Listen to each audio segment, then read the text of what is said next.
It is totally possible that Gabriel passed out in chat, yes.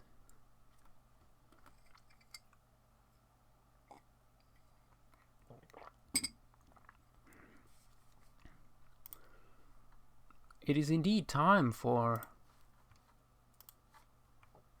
Perspective 2, Electric Boogaloo.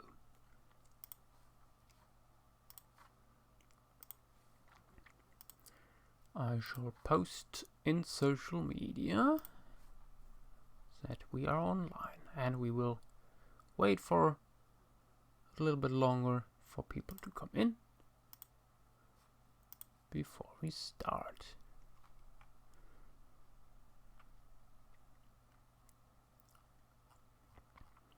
By the way, for people again who can't be here the full stream, this will be recorded and put onto YouTube.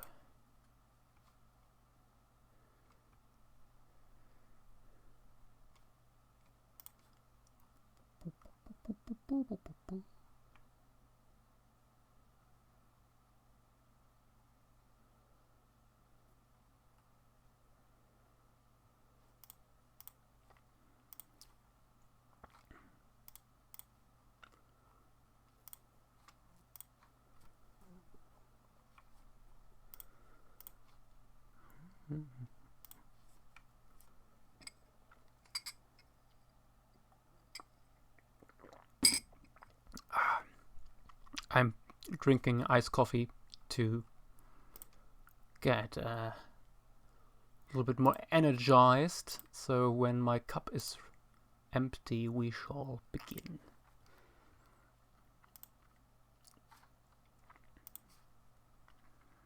I hope you all have your pencils and styluses ready. If not, shame on you. Or pause the video here and get yourself some equipment.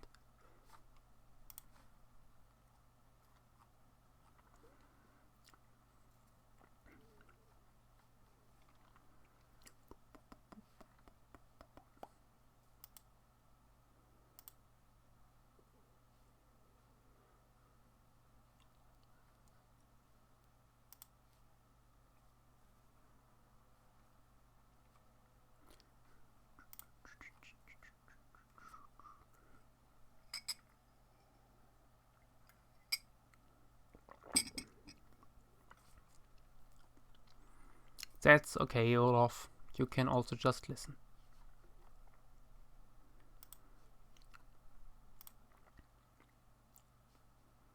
Or can you?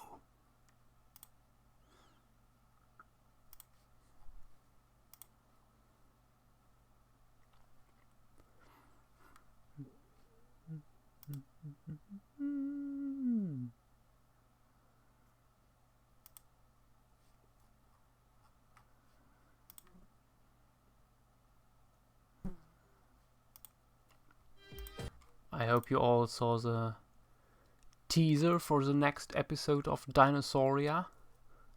Our Frozen Past is the title. For those who have not, I will post the link on Twitch.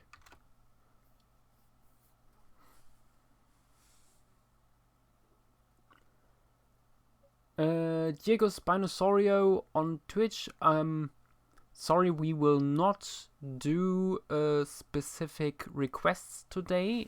This is a Peristream Flight Stream School, where Flight School Stream, so words, where we go over artistic, scientific, and other fundamentals that are important for practice in paleo art. And today we talk about perspective, lens distortion, and some other things related to that.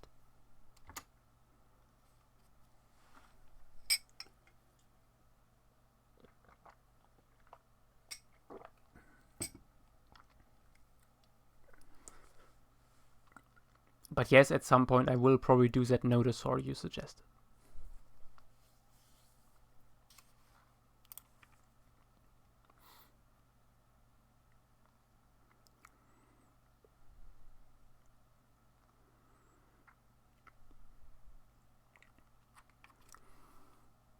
Telio that give you poses is extremely cringe, but I love it.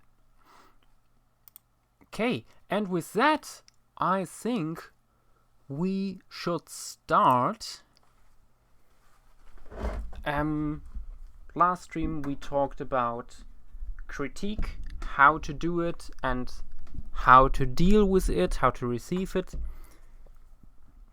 And today we go, as I said, back to perspective, which we did 2 streams ago, with our basics. So we looked at 1-point perspective, 2-point perspective. Oh wait.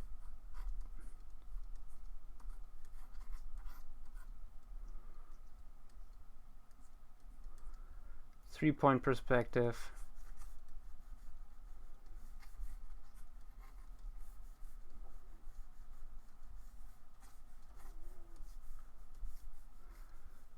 And we looked how to apply that to the skull of a T-Rex, for example.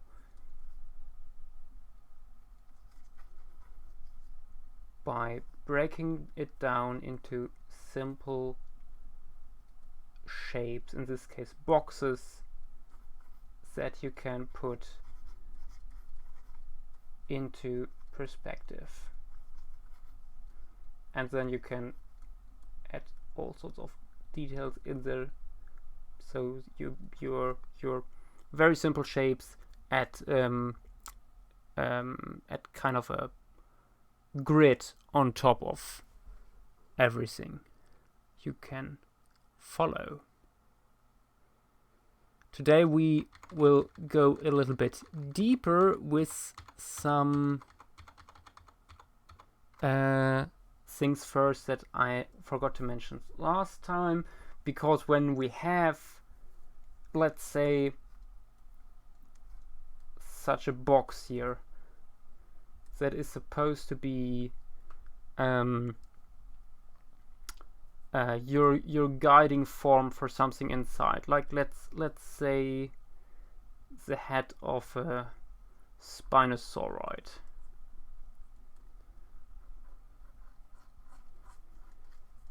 I already showed you guys last time how you can find the middle in such a box by going through it with a cross. You can apply that same thing for the box in perspective by going through it with a cross, so you know where the middle is. However, sometimes that's not really good enough to find your most important marks on the box here. So, for example, when you have something divided into thirds, which can be very important, especially for compositional purposes, to divide something into thirds, but it can be also interesting if you have some important landmarks there. Or if imagine you have a house with columns in front of it, like this, and now you want to show it in perspective. How do you know where to put the columns? Or is that, for example, for you want to know where to put the top of the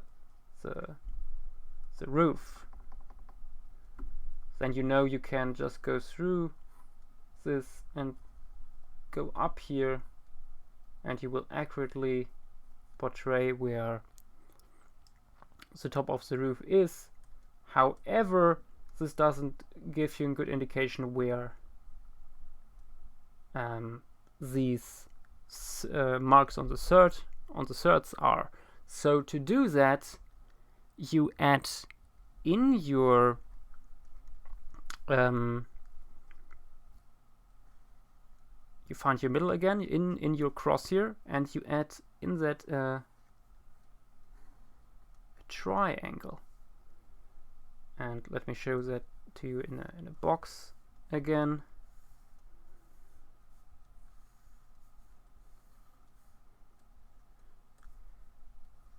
and then triangle, and where these meet, these mark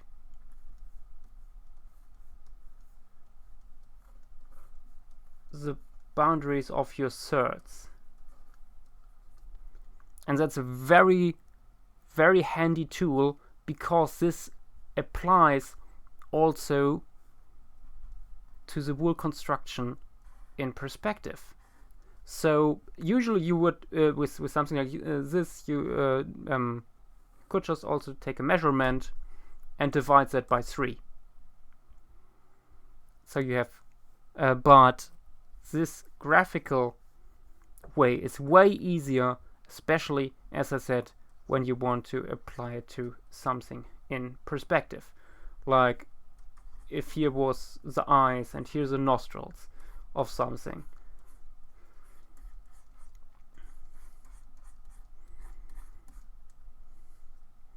Yeah, that can help tremendously. Also, if there is nothing important really on that mark, but it is still very handy to have these thirds markings there, so you get a better understanding of the proportions of something like this, and how to best divide the different sections of your forms. Okay, this is something that I wanted to add from the last time. Let me get rid of all of this.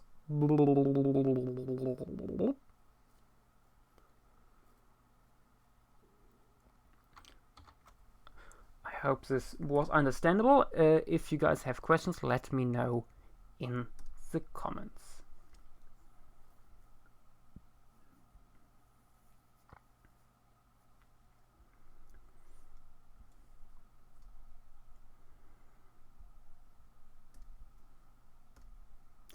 Okay, I don't think there are questions right now, so we go over to our next thing, and that is lens distortion and how to use it. This is something that can be very interesting for a number of different reasons. Most importantly, if you want to make an animal feel more approachable or coming into your face, because this is an effect that is most obviously coming into play when you use different lenses for photography and filming. Here's an example: same person, same background, but completely different lenses used to photograph this guy. And what it does, it leads to these crazy distortions. You get something similar, by the way, on your phone's cameras, because they are razor small lenses that try to cover a big field of view. So they are usually razor small, but have a lot of curvature to them, and that leads to a lot of distortion. It also depends partly on how close you are to the lens, but the curvature and the size of the lens alone already gives you quite a bit of this. And this is a human, you have to remember. Something with humans have no long snout or big rostrum or something. We are usually razor flat snouted, and you already see in these few images how crazy distortion is. Now imagine this dialed up to 100 with something like a Suchomimus or a Spinosaurus. That's something that Louis Ray, for example, does a lot. He uses a lot of artistic lens distortion to bring you your favorite toothy predators right into your face with crazy perspective and distortion going on. So they are right there jumping out of the canvas at you, which adds, of course, a lot of dynamics to your piece. And this perspective can be done without any constructing going on, but it is usually a good idea to do that. I have here another example where this is shown how this works. This is from one of my own collections of references regarding human anatomy, but this shows very well how wide angle lenses and long lenses differ in showing how it distorts perspective and your perception of forms. We will now try something similar with a Spinosaur. Let's see. Let's do it first on something like this. 2 vanishing points on a horizon line, relatively close together, and we add in here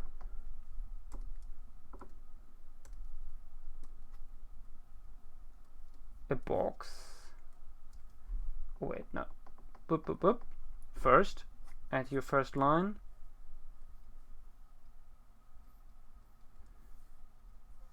And guiding lines to the vanishing points. Mark your second line, how long you want to make the snoot.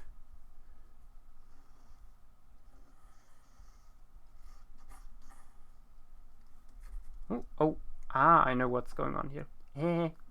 I'm on the wrong layer. Classic. Because I have the horizon line on a different layer. Okay, let's do this again.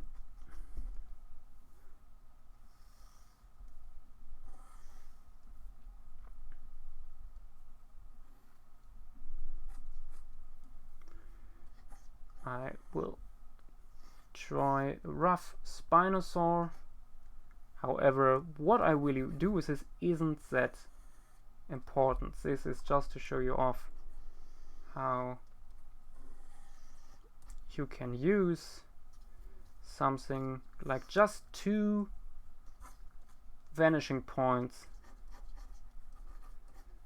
to create this effect of lens distortion. We have now our cube in here, and I'm adding something long snooted. Also going in here, finding my middle.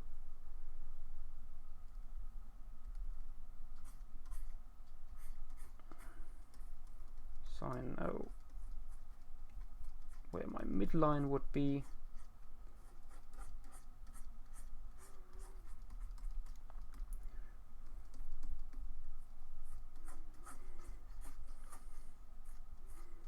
And the skull goes a little bit outside of the cube, but it's just there to give me a rough idea in what direction I have to go with my foreshortening and stuff like that. And so I already have here sketched in little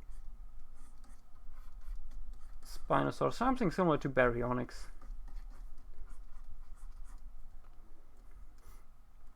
Maybe let's add few teeth, and that's basically it already. So it's not really interesting what's going on here. Yes, there is a little bit of foreshortening towards the back here. The snout tip is a little bit closer to our camera, but there's not real big distortion going on, and overall it's not that interesting.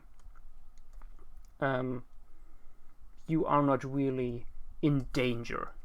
Whoopsala. Sorry, I grabbed the wrong thingy. Let's try this again.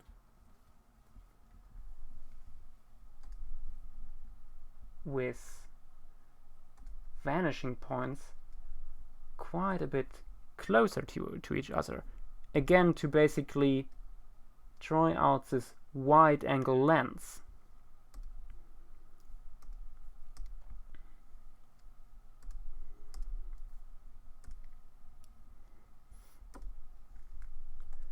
So again, we put in first line.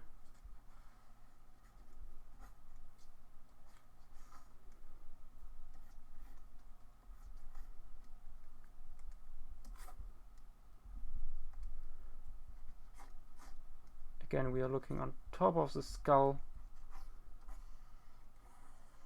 because we are under the horizon line. And we put in our basic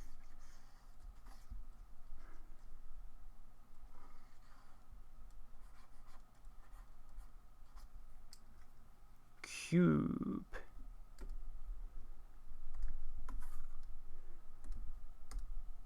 This time the distortion will be much more extreme. Again, let's find out where our middle is here, to have some idea where to go with it.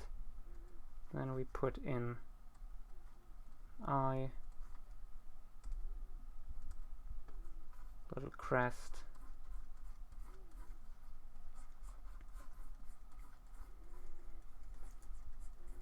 and the snoot.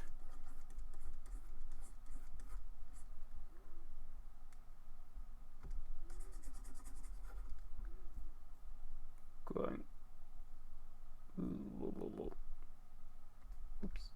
really rough here, just to give you an idea where this could go.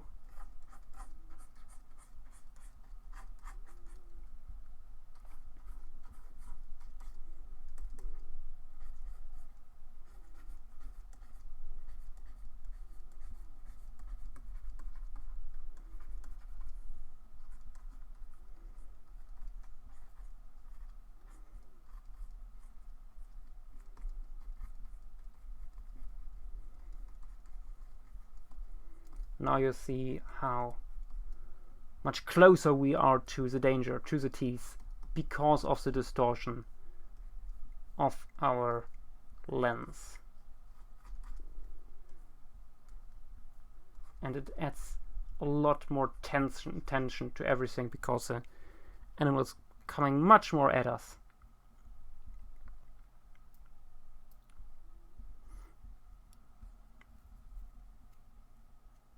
Of course, it looks a little bit goofy when you zoom out. So these things should not be shown on a big canvas by themselves. You have to, if you want to show it on a large canvas, you have to warp the canvas around it, basically. And what can really help with this are perspective grids. Let me show you something.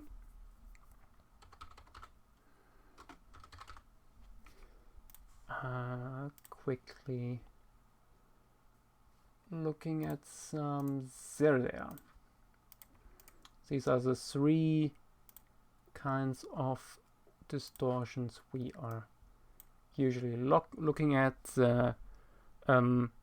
The pin cushion kind, it's called distortion. The barrel distortion, what we have here, where stuff is enlarging at us, and the non-distortion here in the middle, where everything is on the same plane, which is basically never the case there's always slight distortion because our eyes have lenses. And so we can't really escape that in our vision. But yeah, pincushion is basically doing the opposite of the barrel here. It makes things towards the middle smaller, which is, and this is more rarely the case. This is really something, the barrel, something you would use more often. Like I did here very roughly for the Spinosaur. You would, for example, now maybe add in like a tree here that would become thicker towards the middle because of the distortion.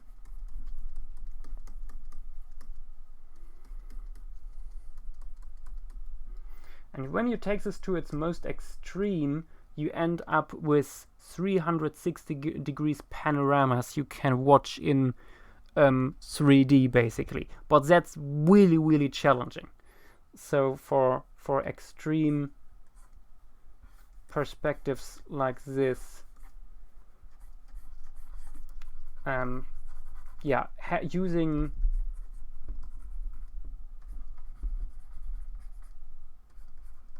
perspective grids can be very, very helpful.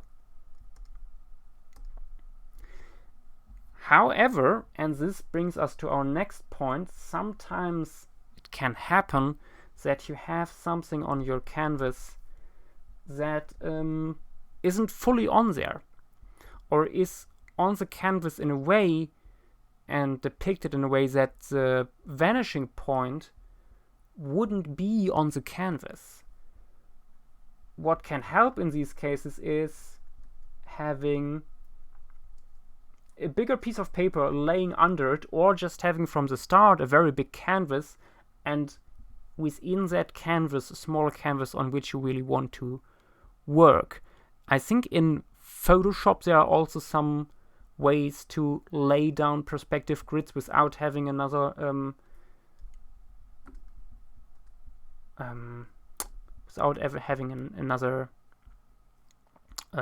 canvas laying under it, or having an extra large canvas.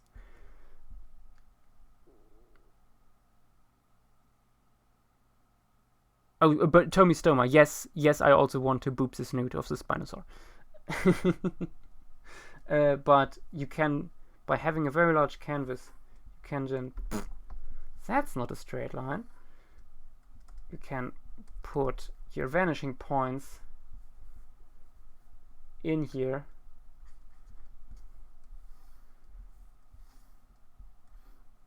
and so stuff is still working according to the laws or guidelines of perspective,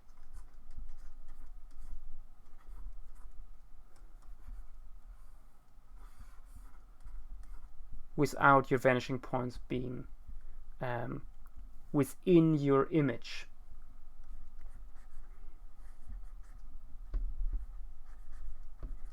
Like this little barn here now.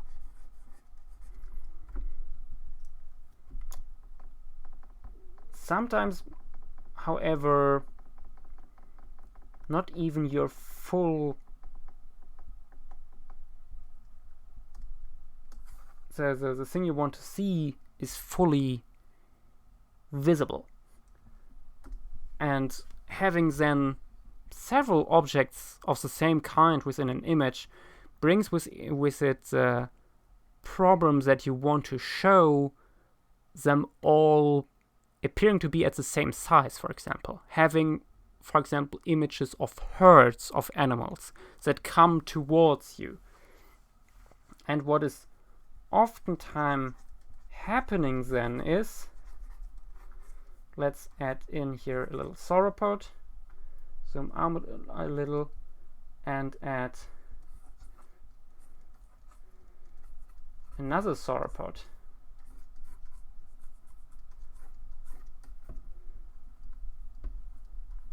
looking at you. Really, really nice, isn't it? I'm professional paleo artist, I'm promising. Let's call him A and him B. Do these two things look the same size? Not really. Or at least this one A here in the foreground looks like he is stuck in some mud in a way. Something is off. You see this razor often, but you can't really put your finger on it most of the time. But now that I added some mud here, you might notice, hey, this looks actually more like it should now. It looks more realistic. So that is because I basically sunk him into the ground. Suddenly it makes more sense. So how do we keep things the same size, although they are... Let's work on this a little bit further. They are out of frame, but are supposed to be the same size. There is a really easy trick to this, and that is that points on your subject that cross the horizon line will be always on the same point on the horizon line.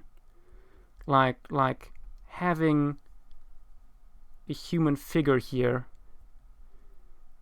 or having here a human figure whose head is touching the horizon line. Then you have another human figure in the foreground whose head will also touch the horizon line.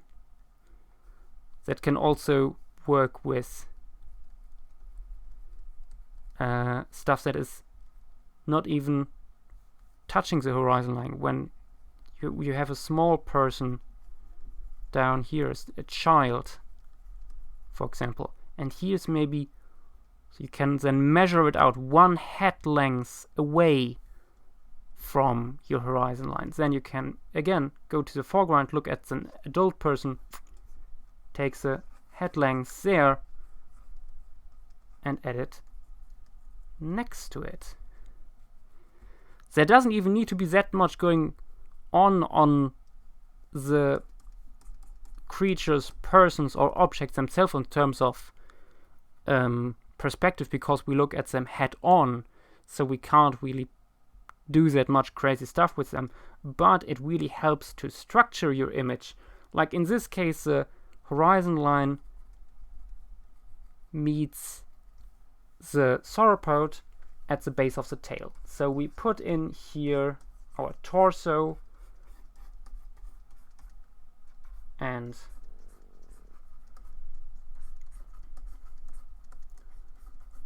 and here at the shoulder it meets two. Now we have sauropod standing here in the foreground. It's not completely in the picture because it's actually too large for that. And you can go on with it into the background.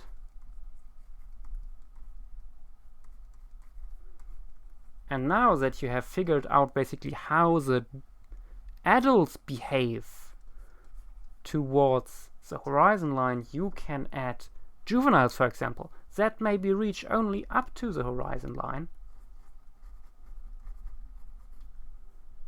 and would do so as well in the foreground. This way you build up consistency throughout your image and composition.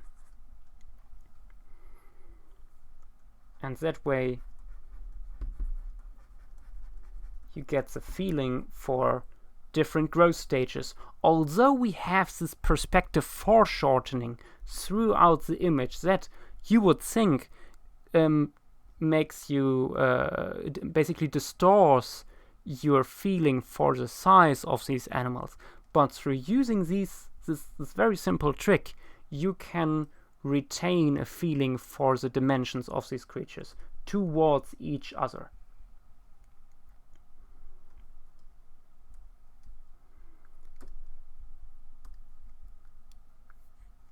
Okay, short break to see if there are any questions towards this. And if not, you guys are welcome now to post a piece of your where you tried some perspective, and we will look at it together and we see how to improve it, or what you did right, what you did wrong, all these sorts of things. If nobody is willing to do that, I have here an image that was already handed in, and I think that is really interesting to look at because it has a dinosaur on it that has some interesting shapes we can really well work with.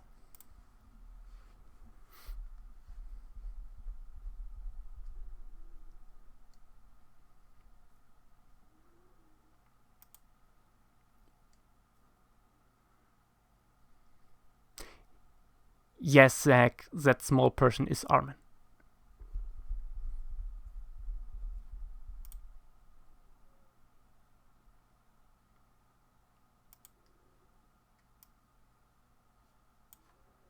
Also, quickly looking at my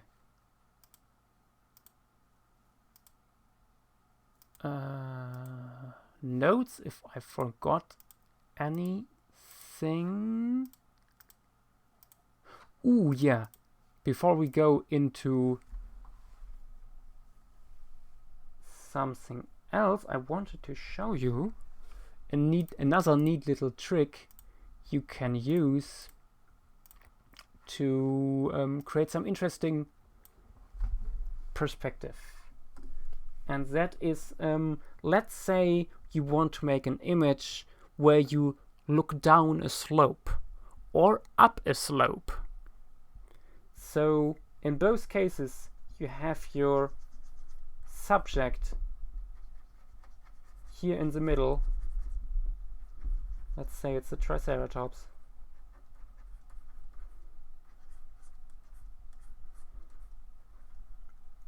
And now you want to give it a sense of camera going upwards or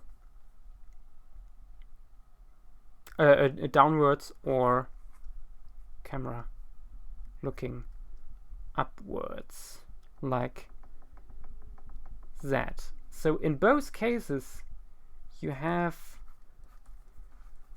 a perspective grid like this.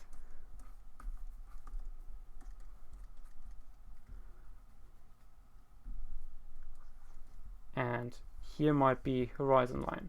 So what gives you a sense of that it goes upwards or downwards? The trick for this one is that you work with your verticals. You add objects or show it on the subject itself that give you a sense of up and down. And so when it's going up, that means there is another vanishing point on top outside the canvas. So there is where our vertical objects surrounding it will go to. Same with the legs, for example, on the trike. So you have, for example, here a slope with some trees on them, and they will grow towards the middle here, towards the vanishing point outside. And suddenly we have the illusion of looking up a hill or a mountain, with us standing below it. and maybe there's a trail here in the middle. And the opposite is the case when we are looking down. Suddenly the vanishing point is down here, for example, and everything is going there. All the vertical objects, like now we have here, we have again a forest maybe, and we are looking down on our trike. Of course, you would also need to adjust it on your trike itself. And again, we have here a trail that moves along the slope.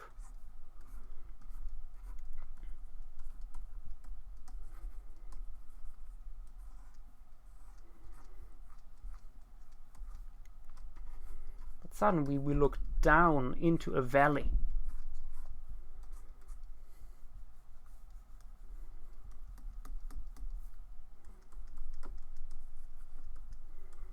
With some roots coming out of the slope here.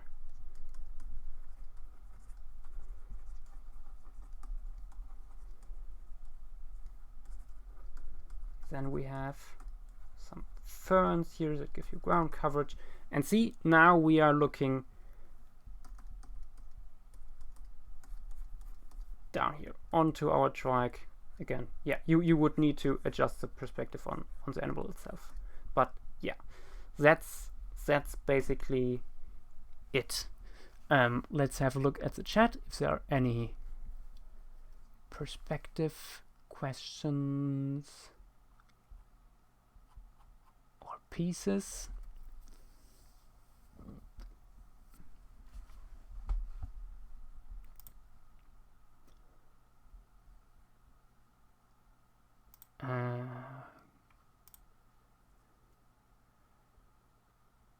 Okay, I see Fang did some sketches on the side, and Paleodude also handed in something.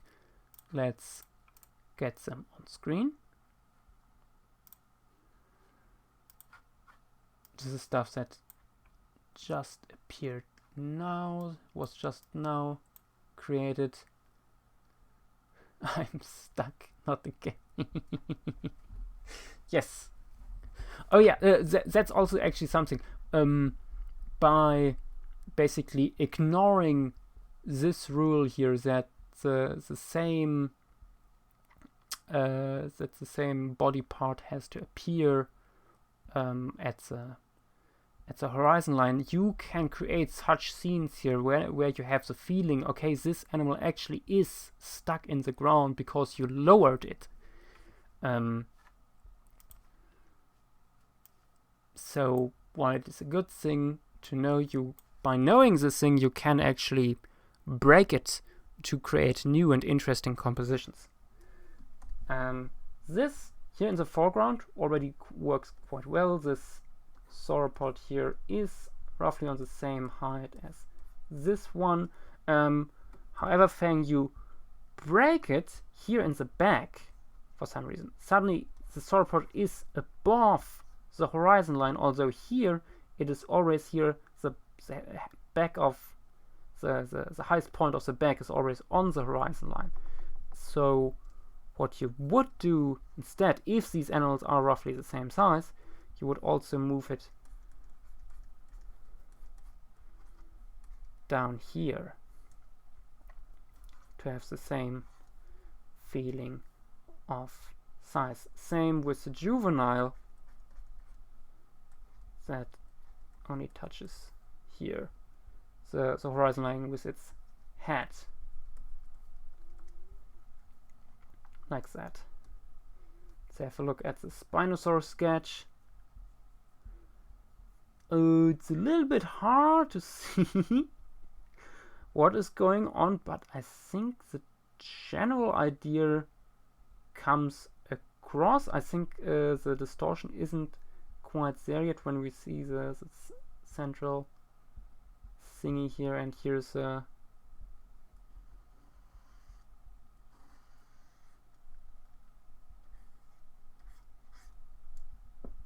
here's the vanishing points, and the head would be more down here, and the distortion would be even greater.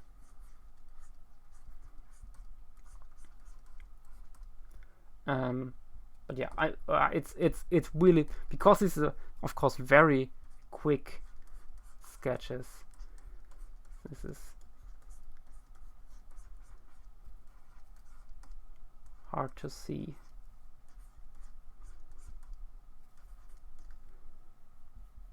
A little more like that maybe.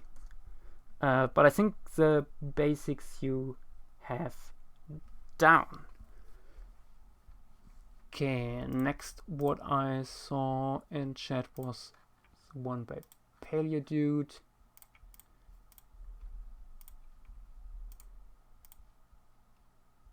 Which is a Frita Dance. Small. Let's open it in its own file. No, not. There we go. A small ornithopode from the Morrison Formation. There isn't much crazy distortion or perspective going on here, but there are a few things we can look at. Let's make the canvas bigger.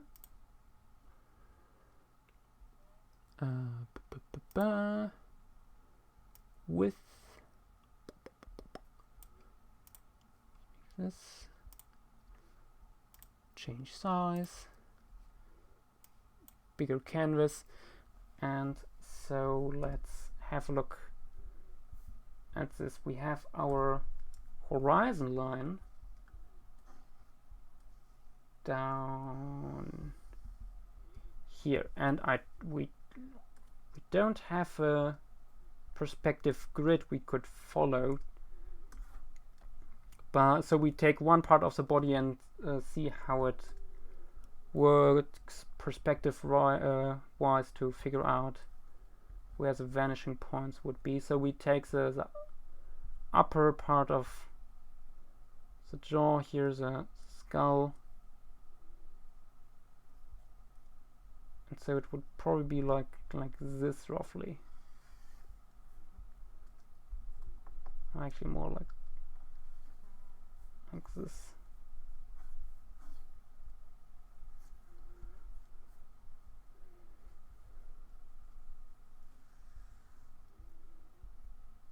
And that shows us that we are looking at the skull here from below. Partly we are looking up at the head. The camera is below the skull and mostly below the animal, all of the animal, because the horizon line is down here. So only this foot we are looking on top of it because it's below the horizon line. So this foot works certainly. This foot here as well, because it is in profile mostly. It is a little bit difficult when we look at the shoulders here, because here it seems like it's not quite going with the flow of the perspective. I would have made this one a little deeper.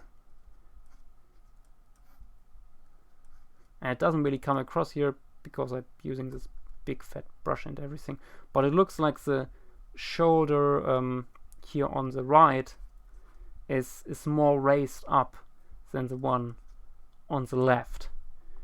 And when we look at the lower jaw here of the Frita Dance, it appears very much in lateral view, so from the side in profile instead of looking from below. So I would try to bring across a little bit more of a sense of how deep the skull is, because like when you have something like this,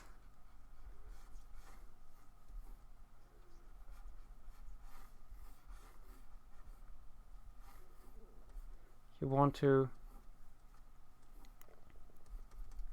it's difficult to explain. Let's do it with boxes.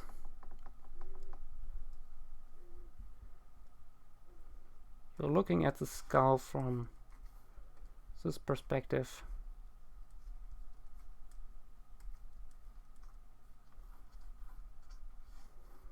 And the lower jaws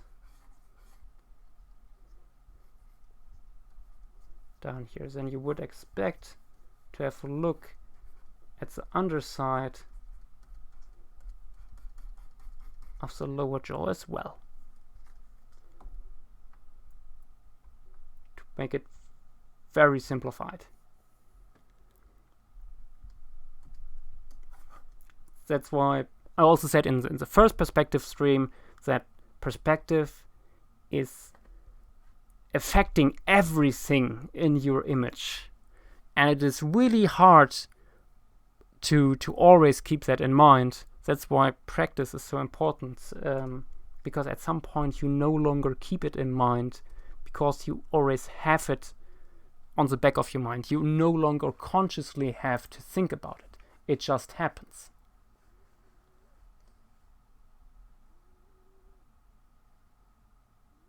Paledude, yeah, it's from last year. I totally understand. It's an older work. I just use this here as an example for this sort of thing.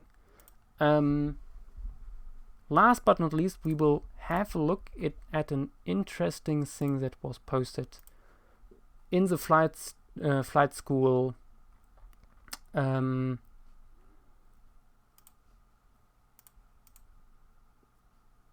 let's open it, Flightschool channel on Discord, and this is this Psittacosaurus siperiscus, as you can see by the very big jugal,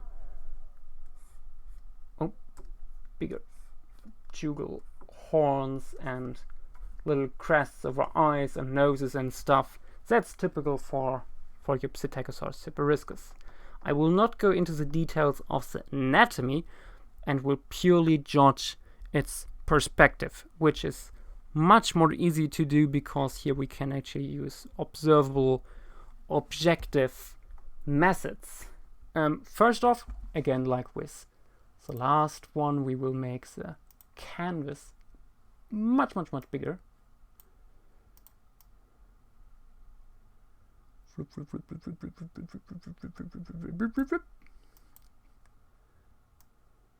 A little bit bigger. And show it. And here you see that this flapling used a 1-point perspective. Here with a vanishing point, here with a horizon line on the skull. You see here the boxes nicely put in and everything. However, the problem that makes this animal kind of broken is that he should have used a 2-point perspective, because we are not looking at the face of the Psittacosaurus head on. We don't look at it like this. We are actually looking at it slightly from above,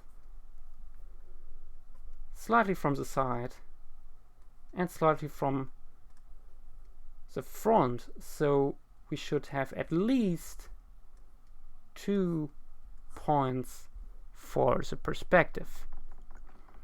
And why this is so important, you will see in a second, because when we draw in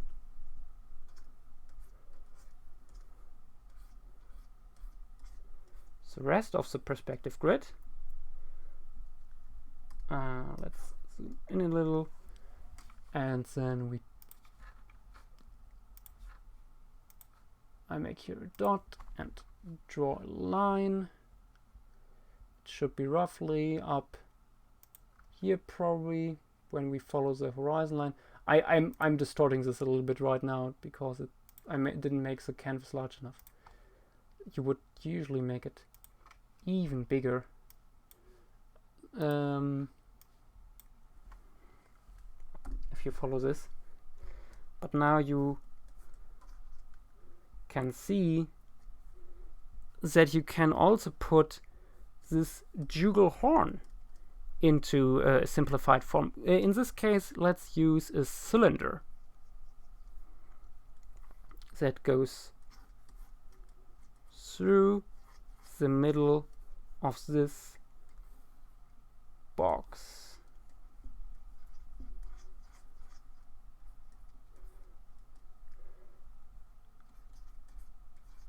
It would come out roughly here. Now you see this jugal horn here works fine. But now with a 2-point perspective, you see that this one is way too long, because it's basically these horns in frontal view, because it was missing the second point of perspective. This way, having the cylinder now, we can draw in the jugal horn much more accurately.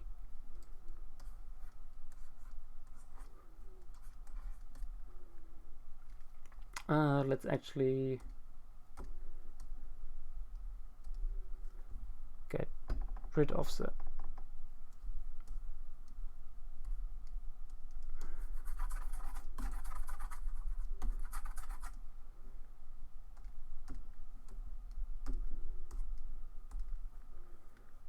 black lines and trace over it again, and you will see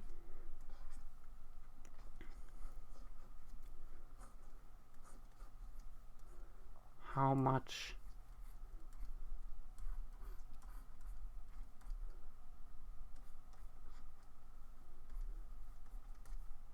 the animal begins to look more convincing. At least I hope you can see it.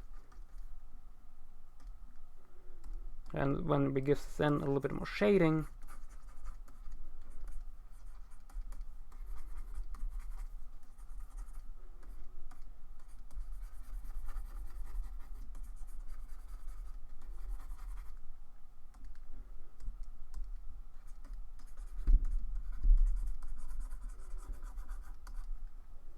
that looks really pretty good, just by adding another perspective point in here. Okay, are there any more questions? Otherwise, we are already at an end here.